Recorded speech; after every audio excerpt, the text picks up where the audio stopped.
Welcome back to all my dear students and friends in your YouTube channel Daksh English Classes.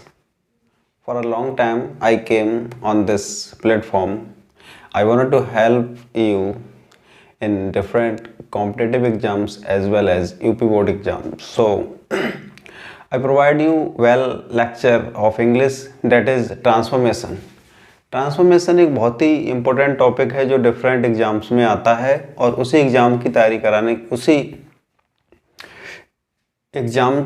तैयारी कराने के लिए मैं आज यहाँ पे आया हूँ आप सभी लोगों की डिमांड के अनुसार।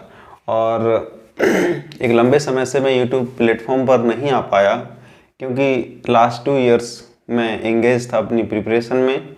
और finally you know very well I got selection in TGT 2021 and now I have completed 1 year as a teacher in college, so I feel good and so I will provide a well lecture of English according to that is my habit कि I provide the lecture sequence in a sequence way. So let's start the topic transformation.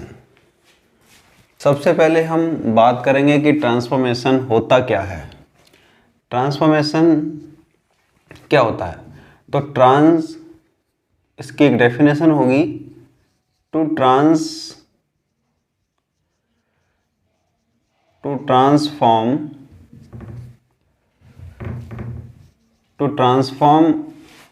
A sentence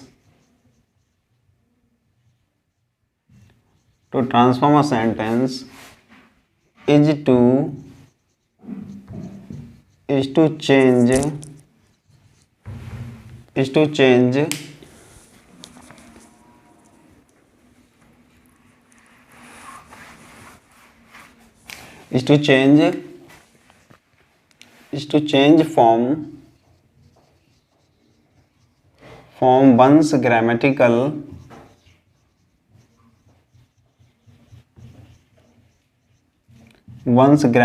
form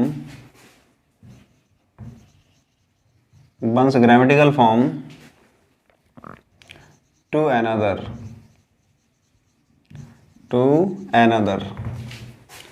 without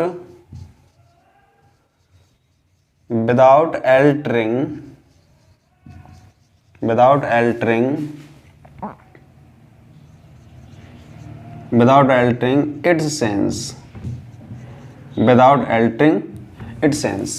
यानी कि to transform a sentence is to change from one's grammatical form to another without altering its sense. ये जो definition दी है वो दी है जेसी Nesfield ने। English में बहुत ही बड़े ग्रामेरियन हैं, उन्होंने ये डेफिनेशन दी है। इसका मतलब होता है ट्रांसफॉर्मेशन का मतलब होता है वाक्यों का रूपांतरण। क्या होता है? वाक्यों का रूपांतरण। उनका अर्थ बदले बिना यानी कि वाक्यों का रूपांतरण भी हो जाए और उनका अर्थ भी ना बदले, उस क्रिया को हम ट्रांसफॉर्मेशन कहते हैं। ट्रांसफॉर्मेशन की जो हिंदी होती है वो रूपांतरण होती है और इसके कुछ मेथड्स होते हैं। ये टॉपिक दिखने में नाम तो ट्रांसफॉर्मेशन है, लेकिन ये टॉपिक इंग्लिश में बहुत बड़ा टॉपिक है। इसमें बहुत सारे टॉपिक्स आते हैं और इससे हर एग्जाम्स में, चाहे वो कॉम्पिटिटिव एग्जाम्स हो, चाहे आपके यूपी बोर्ड एग्जाम है, सीबीएसई है, यानी इस टॉपिक से बहुत सारे क्वेश्चन पूछे जाते हैं। तो डिफरेंट मेथड्स भी होते हैं इसके।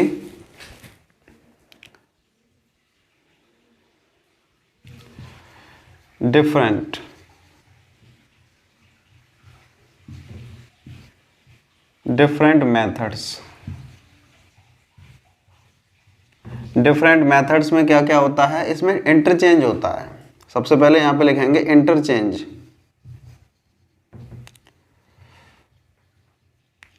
interchange of interchange of use and removal of adverb too यानी कि एडवर्ब टू का यूज और उसका रिमूवल। सेकंड यहाँ पे होगा इंटरचेंज ऑफ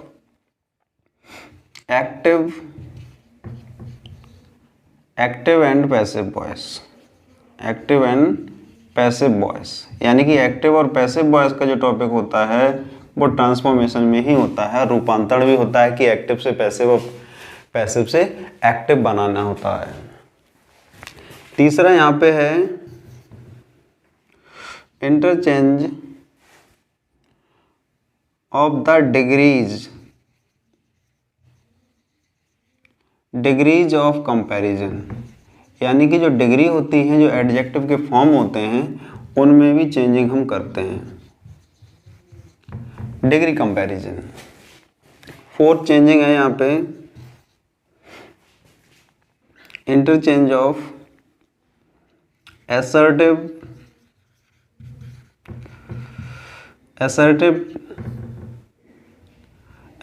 से नेगेटिव। असर्टिव से क्या बनाना होता है?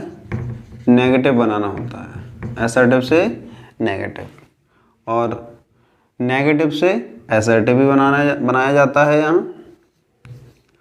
अगला यहाँ पे है इंटरचेंज ऑफ इंटेरोगेटिव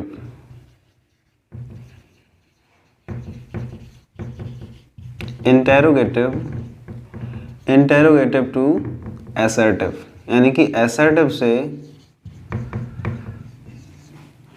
इंटेरोगेटिव से असर्टिव बनता है और असर्टिव से इंटेरोगेटिव बनाते हैं। 6 यहाँ पे चेंजिंग है एक्सक्लामेटरी EXCLAMATORY। एक्सक्लामेटरी सेंटेंस से असर्टिव बनाना और असर्टिव से एक्सक्लेमेटरी बनाना। तो ये इसमें चेंजिंग होती है। एक बार फिर से मैं यहाँ पे आपको बता दूं कि डिफरेंट मेथड्स होते हैं ट्रांसफॉर्म सेंटेंस करने के लिए। इंटरचेंज यानी use and removal of too. Adverb of too जो होता है उसका यूज भी करना और उसको हटाना भी होता है। एक्टिव एंड पैसिव वॉइस भी इसमें इंटरचेंज होता है। डिग्रीज ऑफ कंपैरिजन होते हैं। असर्टिव टू नेगेटिव होते हैं। इंटेरोगेटिव से असर्टिव बनता है और एक्सक्लेमेटरी से असर्टिव भी हम इसमें बनाते हैं। तो और भी कुछ मेथड्स हैं यहाँ पे, वो यहाँ पे हम लेने वाले हैं। अगली यहाँ पे चेंजिंग है कन्वर्जन की। कन्वर्जन ऑफ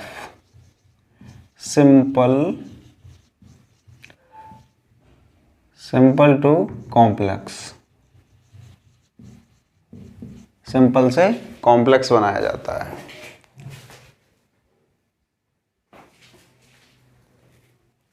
सिंपल से कॉम्प्लेक्स और कॉम्प्लेक्स से सिंपल। अगला यहाँ पे है 8 conversion simple to compound.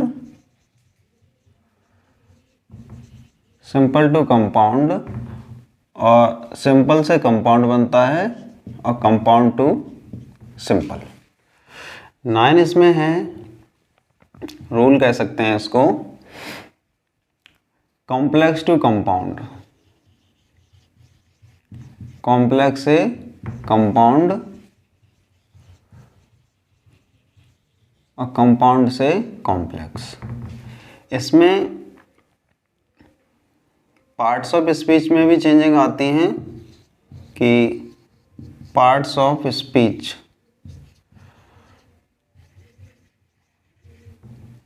Another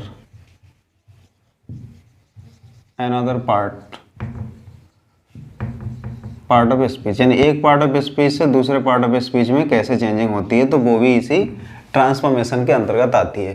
तो आई होप आपको ये लेक्चर अच्छा लग रहा होगा और ये लेक्चर मैं आपको पार्ट वाइज सीक्वेंस वाइज मैं प्रोवाइड कराऊंगा और इससे आपको बहुत कुछ सीखने को मिलेगा। मैं एक सिस्टमेटिक तरीके से यहाँ पे लेक्चर प्रोवाइड कराने जा रहा हूँ और जो टॉपिक आपका कंटिन्यू है। अब मैं सबसे पहले use and removal of removal of adverb की बात करूँगा।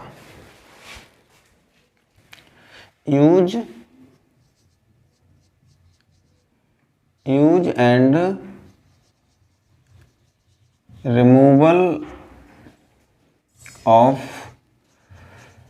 Adverb too. इस एडवर्ब टू का मतलब होता है more than limit, more than limit यानी कि सीमा से अधिक, सीमा से अधिक, सीमा से अधिक होता है। इसमें क्या सीक्वेंस होता है, हम पहले रिमूवल ऑफ टू की बात करेंगे। यहां पे एडजेक्टिव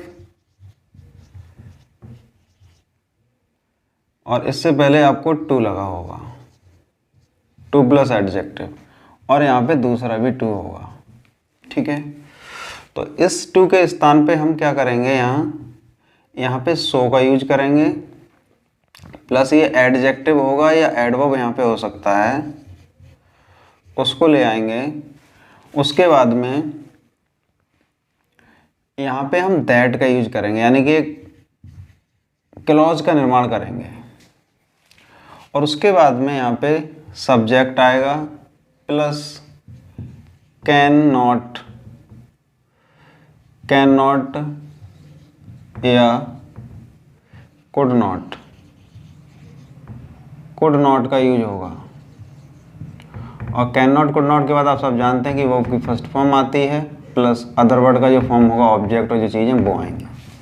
यहाँ पे क्या होगा, यहाँ पे आपको अब मैं एक सेंटेंस आपको दिखा देता हूँ। The man is too weak to work hard, कि आदमी इतना कमजोर है कि वो कठिन परिश्रम नहीं कर सकता। ये सिंपल सेंटेंस का फॉर्म है। अब हमें इसका टू रिमूव करना है, रिमूव टू को हटाना है, रिमूवल ऑफ टू करना है। तो यहाँ पे क्या हो जाएगा, द मैन आ जाएगा, यहाँ पे इज हो जाएगा, और टू का यहाँ सो करेंगे, वीक का वीक रहेगा, वीक दैट आ जाएगा। अब जो यहाँ पर द मैन है, इसका प्रोनाउन यानी इसका नॉमिनेटिव केस आ जाएगा प्रोनाउन में, तो यहाँ ही हो जाएगा। अब जो यहाँ पे प्रेजेंट टेंस है, यानी प्रेजेंट टेंस यहाँ पे है, प्रेजेंट टेंस बराबर यहाँ पे हम कैन नॉट का यूज करेंगे। इसका करेंगे कैन नॉट का, और पास्ट टेंस बराबर पास्ट टेंस होगा तो कुड नॉट आएगा, कुड नॉट का यूज करेंगे। बाकी यहाँ पे लिखा है कि वर्ब की फर्स्ट फॉर्म आएगी प्लस अदर वर्ड का फॉर्म आएगा। तो यहाँ पे the man is so weak that he can not work hard, यहाँ पे इस तरह से हो जाएगा। तो आई होप आपको समझ में आ गया होगा कि यहाँ पे इज हो गया, यहाँ सो लगा दिया, और ये यहाँ पे हमने एक क्लॉज बना लिया दैट, और आने वाला क्लॉज हमने ये ही आया है, लेकिन ये मैन यहाँ पे जो नाउन है इसका नॉमिनेटिव केस है प्रोनाउन। और यहाँ पे कैन नॉट जो यूज किया गया है वो प्रेजेंट टेंस है, यहाँ पे इज आरएम होगा तो कैन नॉट लगाओगे, वॉजवर होगा तो पास कुड नॉट लगाओगे, यानी कि प्रेजेंट टेंस होगा यहाँ पे तो कैन नॉट, और पास्ट टेंस है तो कुड नॉट लगेगा। तो आई होप आपको ये पहला कॉन्सेप्ट समझ में आ गया होगा।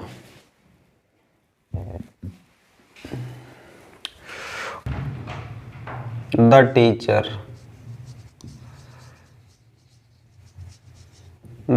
was too old to work hard, यानी इसका मतलब है कि टीचर इतना बूढ़ा था कि वो कठिन परिश्रम नहीं कर सकता था। तो ये आएगा teacher was so old that, अब टीचर यहाँ पे है तो हम फिर मैस्कुलिन जेंडर लेंगे तो ही हो गया, और वॉज आ गया यहाँ पे, तो यहाँ पे कुड नॉट आ जाएगा, could not work hard, could not work hard. अब यहाँ पे ये तो हो गया। अब नेक्स्ट एग्जांपल यहाँ पे चेंज करते हैं कि अगर यहाँ पे लास्ट वाला इन्फिनेटिव टू ना हो तो कैसे बनेगा। जैसे यहाँ पे दूसरा है the class was too noisy, too noisy हो, यानी कि यहाँ पे आगे का जो फॉर्मेट है 2 + B1 वाला वो ना हो तो कैसे बनेगा। तो यहाँ पे ये बनेगा the class was over noisy, भी लगा सकते हो, ओवर नॉइजी, इस तरह से बन सकता है। ये भी नहीं तो और भी चीज़ें हैं इसके लिए। द क्लास वॉज एक्सट्रीमली, यानी कि extremely EXTREMELY, extremely noisy, class अत्यधिक नॉइजी है। अगला यहाँ पे और भी बना सकते हैं इसका, the class was noisy, the class was noisy, the class was noisy beyond, BEYOND, beyond the proper limit, PROPER, proper limit. यानी इस फॉर्मेट से भी हम ये बना सकते हैं अगर इन्फिनेटिव टू नहीं आया है तो। क्योंकि यहाँ पे the class was too noisy हो गया, तो यहाँ इन्फिनेटिव टू नहीं है तो दैट, और हम बाकी आगे का नहीं बना पाएंगे। तो the class was over noisy कर सकते हैं, क्या कर सकते हैं, ओवर नॉइजी कर सकते हैं। ये ना बनाए तो the class was extremely noisy हो जाएगा। The class was noisy beyond the proper limit. तो ये इस तरह से हम इसको बना सकते हैं, और आप अपने किसी प्रैक्टिस सेट में इसको देख के बना सकते हैं। अगला यहाँ पे स्ट्रक्चर होगा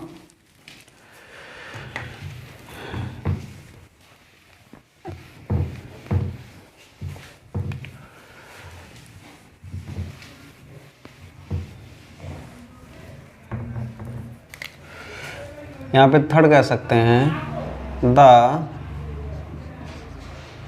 न्यूज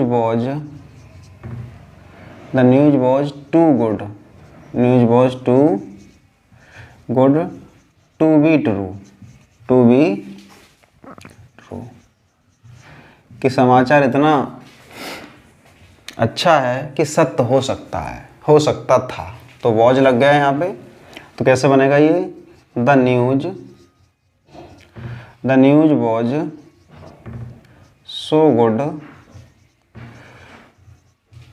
गुड दैट।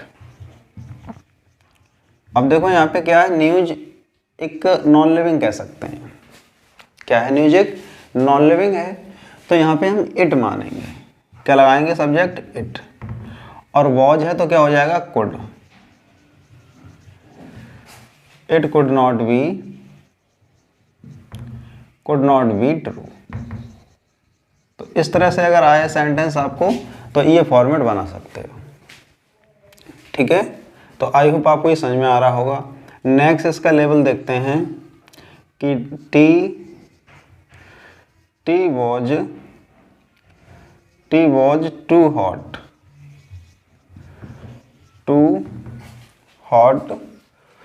और यहाँ लगा सकते हैं for me to take,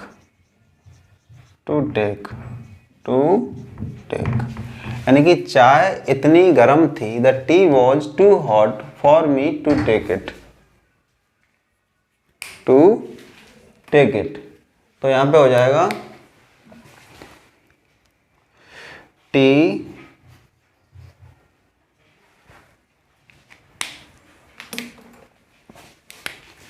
T was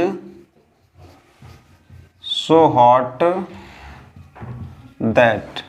अब यहाँ पे जो फॉर मी आया है, इस फॉर मी का यहाँ क्या हो जाएगा, यहाँ पे हम आई ले लेंगे। आई और वॉज है तो क्या हो जाएगा, could not. I could not take it. I could not take it. यहाँ इट ना भी हो सकता है, तब भी आपको इट लगाना पड़ेगा क्योंकि मैं इसे नहीं पी सकता था। तो यहाँ पे वॉज सो आया है तो यहाँ पे कुड नॉट लगेगा।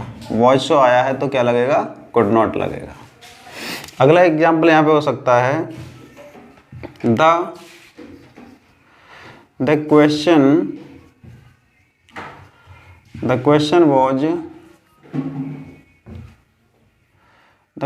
Is too difficult.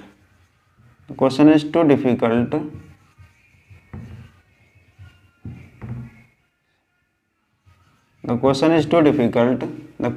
difficult to be solved। यानी पैसिव वॉइस का फॉर्मेट आ रहा है, तो कैसे बनाओगे, तो बनेगा ये द क्वेश्चन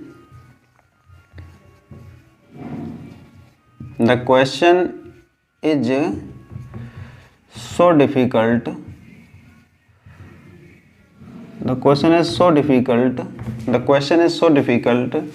that। अब देखो यहाँ पे क्वेश्चन एक नॉन लिविंग है। जैसे यहाँ पे टी नॉन लिविंग थी तो हमने इट माना था, वो सॉरी यहाँ पे फॉर्मेट अलग था। फॉर मी हो, फॉर हिम हो तो फॉर मी का हो जाएगा, मी का आई हो जाएगा, हिम का ही हो जाएगा और देम का दे हो जाएगा। यानी कि ऑब्जेक्ट का यहाँ पे नॉमिनेटिव बना लेंगे। तो question is so difficult that, अब यहाँ लगेगा इट, इट लग गया। अब यहाँ एज है तो क्या हो जाएगा, कैन नॉट। तो it can not be solved, it can not be solved हो जाएगा। तो आई होप आपको ये समझ में आ रहा होगा। छठा यहाँ पे स्ट्रक्चर है,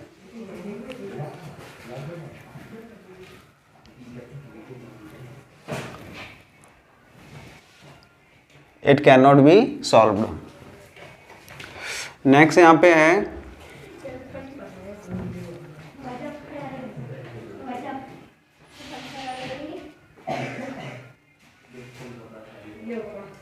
कि the officer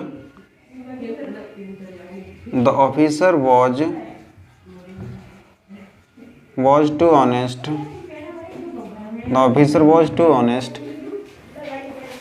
The officer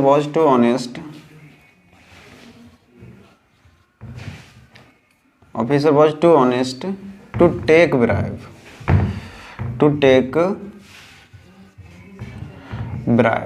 BRIB। यानी इसका मतलब ये है कि ऑफिसर इतना, यहाँ पे वॉज की जगह पे इज भी कर सकते हैं कि ऑफिसर इतना ईमानदार है कि वो रिश्वत नहीं ले सकता। तो यहाँ पे हमें लग रहा है कि सेंस हमारा फ्यूचर का होगा कि ऑफिसर इतना ईमानदार है कि वो रिश्वत नहीं लेगा। तो यहाँ पे क्या कर सकते हैं, यहाँ पे हम फॉर्मेट चेंज कर सकते हैं। यहाँ हो जाएगा the officer is so honest. क्या हो जाएगा, officer is so honest that लगाकर ऑफिसर यहाँ पे हो सकता है ही ले सकते हैं यहाँ पे। तो यहाँ पे फ्यूचर का कॉन्सेप्ट बनना है तो यहाँ विल नॉट लगा सकते हैं। He will not take bribe.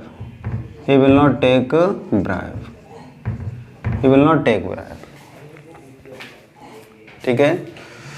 और यहाँ पे अगला यहाँ स्ट्रक्चर और हो सकता है। तो आई होप आपको समझ में आ गया होगा कि अगर लगे कि आपको ये फ्यूचर का कॉन्सेप्ट है तो प्रेजेंट में आप विल नॉट लगा सकते हो और पास्ट में वुड नॉट लगा सकते हो। प्रेजेंट में विल नॉट लगा सकते हो और पास्ट में वुड नॉट लगा सकते हो। नेक्स्ट यहाँ पे है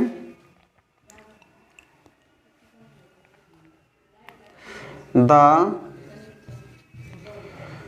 student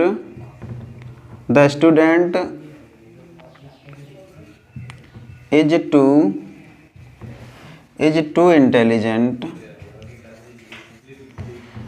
too intelligent is to intelligent not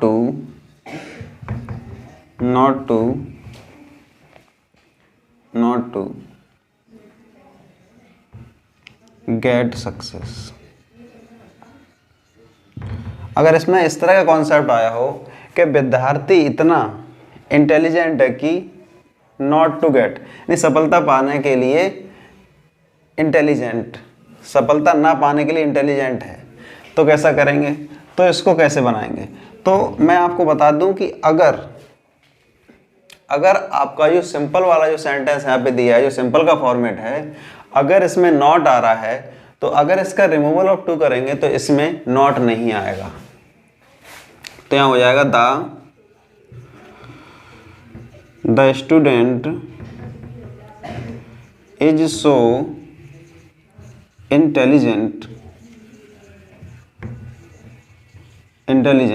the student is so intelligent that, अब क्या लगाएंगे यहाँ पे, ही कैन नॉट ना लगा के क्या लगाएंगे, कैन, यानी ऊपर नेगेटिव हो गया तो नीचे नॉट नहीं आएगा, नीचे अफर्मेटिव बनेगा, तो ही कैन गेट सक्सेस। तो आई होप आपको ये समझ में आ गया होगा। और भी यहाँ कुछ एग्जाम्पल लेते हैं। अगला है अमन स्पीक्स टू फास्ट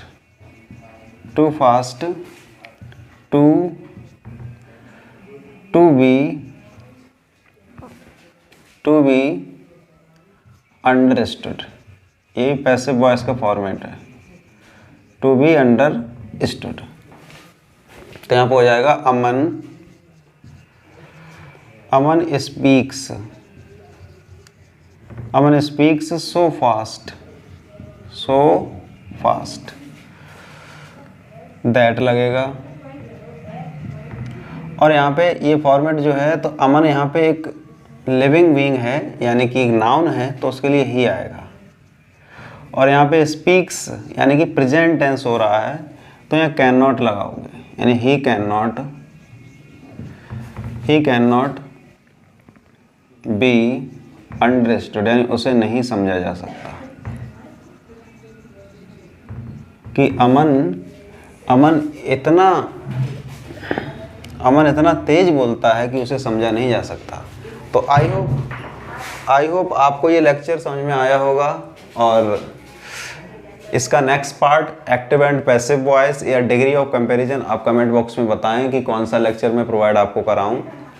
तो again thanks for watching this video. Thank you so much my dear students and friends.